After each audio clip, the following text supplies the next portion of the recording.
فرشتوں سے متعلق عقیدے۔ اللہ تعالیٰ نے کچھ مخلوقات نور سے پیدا کر کے ان کو ہماری نظروں سے چھپا دیا ہے۔ ان کو ملائکہ اور فرشتے کہتے ہیں، نہ وہ مرد ہیں نہ عورت۔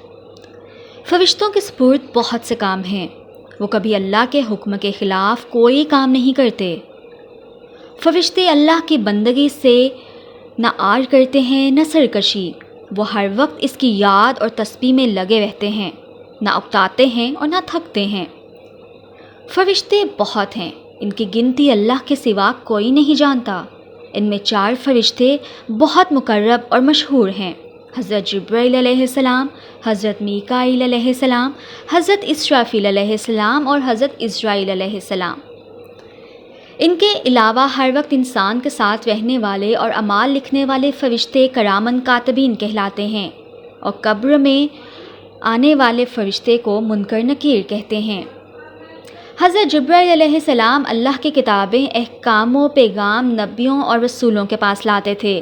حضرت میکائیل علیہ السلام بارش کا انتظام اور مخلوق کو روزی پہنچانے کے کام پر مقرر ہیں۔ حضرت اسرافیل علیہ السلام کے ذمہ قیامت کے دن سور پھونکنے کا کام ہے، اور حضرت اسرائیل علیہ السلام مخلوق کی جان نکالنے پر مقرر ہیں۔